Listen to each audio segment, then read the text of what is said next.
High everyone, welcome back my channel. আশা করি তোমরা সবাই খুব ভালো আছো। আর আজকে অনেকটা বেলা হয়েই আমি ব্লগটা শুরু করেছি। এখন দুপুরবেলায় অনেকটা রান্না বান্না হয়ে গেছে। তোমাদের দাদাভাইকে আমি অলরেডি খেতেও দিয়ে দিয়েছি, কারণ ও বেরোবে কাজে। আর এখন হচ্ছে আমার ছেলের আর আমার জন্য ডিমের অমলেট আর একটু হচ্ছে টমেটো আলুর পোস্ত। কারণ কি, তোমাদের দাদাভাই টমেটো আলুর পোস্তটা ও একদম পছন্দ করে না। তাছাড়া আমার তখন হয়ও নি, তাই ওই একটা চাল কুমড়োর সবজি আর ডিমের অমলেট, ডাল এই দিয়ে ও খেয়ে গেছিলো। আর তারপর আমি আর ছেলে এই টমেটো আলুর পোস্তটা বানিয়েছি। তো একটু তাড়া ছিল, তাড়াতাড়ি বানিয়ে আবার ছেলেকে স্কুলে আনতে গেছিলাম, তাই আর বেশি ব্লগটা এখানে দেখানো হয়নি।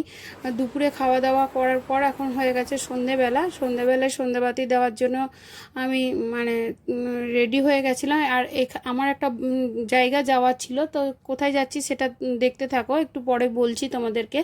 তো আমি এই যখন ভাবলাম যে সন্ধ্যাবাতি দিলে না, আমি ড্রেসটা চেঞ্জ করে নিই। তো কারণ ওটা করে খাওয়া হয় শোয়া হয়, তো আমি ওই দিয়ে আর সন্ধ্যাবাতি দিই না, আমি ড্রেসটা চেঞ্জ করে নিই। তো দেখলাম যে যখন আমাকে বেরোতেই হবে, তাহলে একবারেই রেডি হয়ে নিই। ওই জন্য এই কুর্তিটা পরে নিলাম আর রেডিও হয়ে গেছিলাম। তো ভাবলাম একটু সন্ধ্যাবাতিটা দিয়ে নিই। তো হয়ে গেলে, আর আমি এখনও কিছু কিছু কাজ আছে এই দিক থেকে আমাকে ও তাড়া লাগিয়েছে যে একটু তাড়াহুড়ো করো, আমি নামিয়ে দিয়ে আসবো। কারণ এখন না আমার স্কুটিটা ছেলের হয়ে গেছে, ধরো ও ও প্রায় স্কুটিটা নিয়ে টিউশন চলে যায় বলে আমার কিন্তু খুব অসুবিধা হয়ে যায়। কারণ টোটোর ভরসা সবসময় বসে থাকা যায় না, রাত হয়ে গেলে টোটোতে যাওয়াও যায় না। তার জন্য আমি সবসময়, এবার তোমার দাদাভাইকে দিয়ে আসতে হয়, আর দিনের দিকে হলে টোটোতে যায়, আর ও যদি বাড়িতে থাকে তাহলে স্কুটি নিয়ে যায়। তো ওই জন্য ও বললো যে তাহলে চলো তাড়াতাড়ি তুমি করো, আমার কাজ আছে, তারপরে তোমাকে আমি নামিয়ে দিয়ে আসছি। তো তাড়া করছিল, কিন্তু তাড়া করলেও তো হবে না, আমার ওইদিকে অনেকগুলো কাজও বাকি ছিল। কারণ ওই দুপুরবেলায় অনেকটা দেরি হয়ে গেছিলো ছেলেকে স্কুলে আনতে খেতে,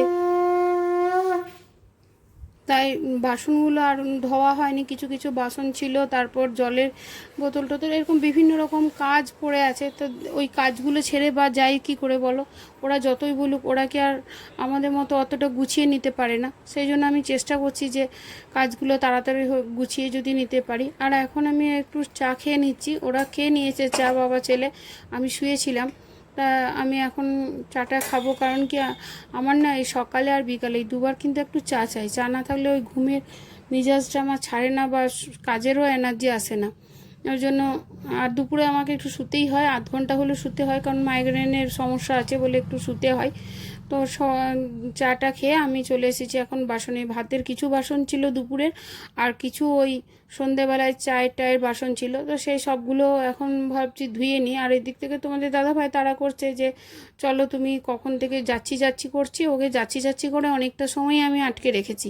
তো বলছে তুমি যাচ্ছি করেও যাচ্ছ, আর ওদিক থেকে আমার ভাইয়ের ছেলেও সমানে ফোন করে যাচ্ছে, মনি তুমি এসো, মনি তুমি এসো। ওকেও একটা কথাই বলে যাচ্ছে, হ্যাঁ বাবা আসছি, হ্যাঁ বাবা আসছি। কারণ আমি না এত কাজ আছে, আর এদেরকে কি করে সামাল দেবো বুঝতে পারছি না। এও বলে রেগে যাচ্ছে যে আমার কাজ আছে, তুমি তাও ডিস্টার্ব করছো, দেরি করে যাচ্ছ। আর ওইদিকে ভাইয়ের ছেলেটাও বারবার ও ডেকেই যাচ্ছে। কারণ আমি যাব বলে সেদিন ও বেচারা বিকাল থেকে খেলতেও যায় না, ওই ঘরে দরজার সামনে দাঁড়িয়ে থাকে মনি আসবে বলে। ও আমাকে মনি ডাকে। তো যে মনি আসবে, ও অধৈর্য হয়ে গেছে। এখন তো অনেকটা সন্ধ্যাও হয়ে গেছে, ও পুরো অধৈর্য হয়ে আমাকে বারবার ফোন করেই যাচ্ছে। তো আমার দেখো এই বাসনগুলো ছিল, যতই বলুক ছেলেরা কি আর এত বাসন ধোয়া করা, এই এত সমস্ত কাজ কিন্তু ওরা পারে না, যতই বলা হোক। দেখবে ওদের পক্ষে অতটা সম্ভব হয় না, করে ওরা ওদের মতো, কিন্তু সেইভাবে গুছিয়ে যাওয়া যায় না। আর আমাদের মেয়েদের এই এক যন্ত্রণা, ঘর থেকে বেরোবো তাও আমাদেরকে কাজ করেই বেরোতে হয়, আবার ঘর ঢুকবো তখনও কাজ করতে হয়। কারণ আমাদের মনের মতো আমাদের সংসারটা অন্য কেউ কখনোই সাজাতে পারে না। আমাদের সংসারটা আমরা মনের মতো করে সাজিয়ে নিতে পারি, তাই না? তো সেই মনের মতো সংসার যদি সাজাতে হয়, তাহলে আমাদেরকে নিজেদেরকে একটু পরিশ্রম বেশি করতেই হবে। তো দেখো, দেখতে দেখতে তোমাদের সঙ্গে কথা বলতে বলতে আমার বাসনগুলো অলরেডি ধোয়া হয়ে গেছে। আর আমি যখনই বাসনগুলো ধুই না কেন, আমি বেসিনটাও একবার ক্লিন করে নিই। কারণ তাছাড়া না, বেসিনটা জঘন্য হয়ে থাকলে রান্নাঘরের মধ্যে দেখতে আমার কেমন লাগে। এমনি আমার ওয়েস্টেজ পট অন্য কোথাও রাখার জায়গা নেই বলে ওখানে রাখি, একটু অড লাগে, কিছু করার নেই। কিন্তু বেসিনের তলায় রাখলে কি হয়, ওই বারবার দরজা খোলা, ওয়েস্টেজ পট খোলা দেওয়া রাখা ওরা বিরক্ত হয়ে যায়, রাখতে চায় না। ওই জন্য ওখানে একটা বড় আছে বেসিনের তলায়, আর এখানে একটা ছোট গামলা আছে যেখানে আমি টুকটাক সারাদিন টুকটাক যেগুলো নোংরা হয় ওই কোনাটার মধ্যে রাখি। আর এখন জলের বোতলগুলো ভরে নেব, কারণ আমি এই সন্ধ্যাবেলায় রোজ না পুরনো জলগুলো ফেলে আবার নতুন ফ্রেশ জল ভালো করে ভরি, আর সকালে যেগুলো ফাঁকা থাকে সেগুলোই ভরি, কিন্তু সন্ধ্যাবেলা সমস্ত জল ফেলে আবার ফ্রেশ জল ভরি, কারণ ফ্রেশ জলটা খাওয়াটা উচিত। কারণ অনেক বোতল কি রয়ে যায়, হয়তো খালি হয়েছে ওটা ভরে নিয়েছে তাহলে রয়ে যায়। আর ওই বোতলগুলো তো তোমাদেরকে বলেছি চেঞ্জ করব, সেটা আর হয়ে উঠছে না। আসলে এই বিভিন্ন বিয়ে বাড়ি অনুষ্ঠান বাড়ি আমাদের না লেগেই থাকে, আমাদের ফ্যামিলিগুলো অনেক বড়, আর মায়েরা অনেকগুলো ভাই বোন, বাবারাও অনেকগুলো ভাই বোন, এই ছেলে মেয়েদের কারো না কারো অনুষ্ঠান লেগেই আছে। আমাদের ফ্ল্যাটেও অনুষ্ঠান থাকে, এই বিভিন্ন কারণে কিন্তু আমার আর যাওয়া হয়ে উঠছে না। তো দেখো আমি এখন আমাদের বেসমেন্টে চলে এসেছি, এটা আমার গ্যারেজ। তো তোমাদের দাদাভাই সামনের দিকে একজন লোকের সাথে কথা বলছে, তো আমি দেখলাম এই টাইমে তোমাদেরকে আমার গ্যারেজটা দেখিয়ে নিই। আর আমি এখন যাচ্ছি আমার বাবার বাড়ি। তো চলো তোমরাও আমার সাথে দেখে নাও আমার বাবার বাড়িটা কেমন। আর এখানে আমার বাবার বাড়িতে ছিল পান্তা পূজা। তো পান্তা পূজায় কী হয়, ওরা আগের দিন রাত্রেবেলা সমস্ত রান্নাবান্না করে রাখে, তারপর সকালের দিনকে এর পরের দিনকে সকালে ওটা খায়। ঠান্ডাটাই খায়, ওই ভিজা ভাত যাকে বলে। তো ভাতটায় জল দেওয়া হয় না, কারণ আমরা জল দেওয়া ভাতটা অতটা খেতে পছন্দ করি না। আর রান্না যা হয়েছে সেগুলো কিছুই গরম করা যাবে না, সবই এই ঠান্ডাই খেতে হবে। আর এইদিকে তোমাদের দাদাভাই যেহেতু আমাকে রাখতে গেছিলো, ওকেও সব কিছু টিফিন বক্সে ভরে দিয়ে দেওয়া হয়েছে।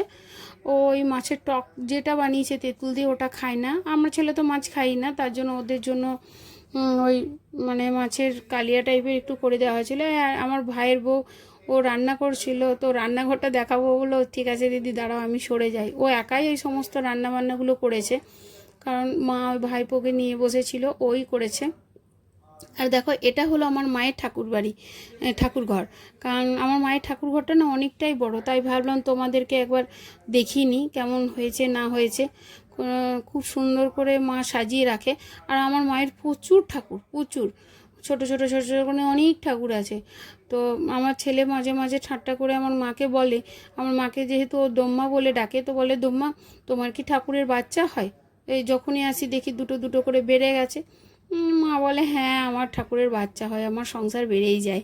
আর এটা আমরা গুরুদেবের দীক্ষিত অনুকূল বাবার, মারাও দীক্ষিত, তো ওই জন্য অনুকূল বাবার এটা সিংহাসন। আর এটা দেখো আমার মায়ের কত এই যে নিরামিষ বাসন কোসন প্রচুর, এখানে যা আছে সবই ঠাকুরের জন্য যেগুলো ইউজ করা হয় বা ঠাকুরের ভোগের জন্য নিরামিষ। আর মা এখন পড়ছে গীতা, কারণ মা রোজই গীতা পাঠ করে, ওই জন্য মা করছে। আর মা সব গুছিয়ে টাছিয়ে ওই ঠাকুরের জিনিস রাখতে পছন্দ করে, মা খুব মন দিয়ে ঠাকুরের নিখুঁতভাবে যাকে বলে পুজো করে।